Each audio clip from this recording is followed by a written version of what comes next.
ভালোবাসা শব্দটা শুনলেই মনে হয় সিনেমার মতো রঙিন কোনো গল্প, কিন্তু আমি কখনো ভাবিনি আমার নিজের জীবনেই এমন একটা গল্প লেখা থাকবে। আর আমি রিয়া।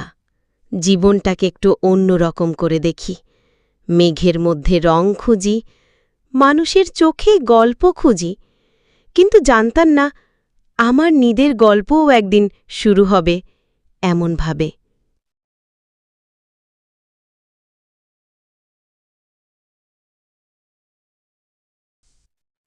ওহ, সরি, আমি খেয়াল করিনি। না, সমস্যা নেই। আসলে মনও তো পড়ছিল না বইয়ের দিকে। তাহলে বই পড়তে কেন এসেছিলেন? এই জন্যই, যেন এমন কেউ এসে ধাক্কা দেয়। আপনি বেশ চালাক দেখছি। কখন যে ও আমার সবচেয়ে কাছের মানুষ হয়ে গেল বুঝতেই পারিনি। ওর হাসিতে, কথায়, চোখে আমি ধীরে ধীরে হারিয়ে যাচ্ছিলাম।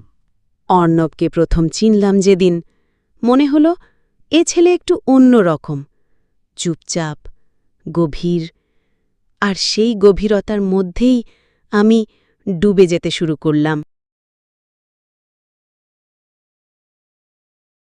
রিয়া, আমি যদি বলি আমি তোমায় খুব পছন্দ করি। শুধু পছন্দ?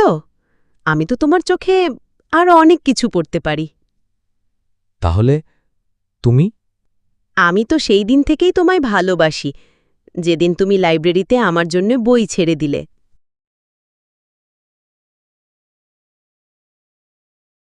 ভালোবাসা মানে শুধু গোলাপ বা সারপ্রাইজ নয়। ভালোবাসা মানে পরীক্ষার দিনও পাশে থাকা, রাগারাগির পরও একসাথে বসে থাকা, চোখের ভাষা পড়ে ফেলা। আর কখনো কখনো আমার জন্যে চা বানিয়ে দেওয়া, বৃষ্টির দিনে আমার ছাতাটা ধরে রাখা, নীরবতায়ও সব বুঝে নেওয়া।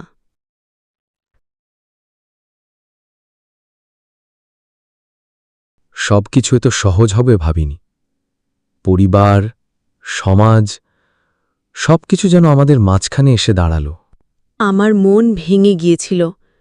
ভাবলাম হয়তো আমাদের গল্প এখানেই থেমে যাবে, কিন্তু ভালোবাসা কি এত সহজে থামে?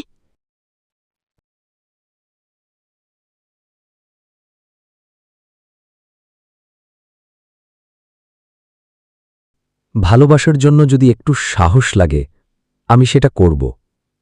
কারণ তোমাকে ছাড়া আমি অসম্পূর্ণ, রিয়া। তোমার হাত আমি কখনো ছাড়ব না অর্ণব। আমরা একসাথে লড়ব, জিতব।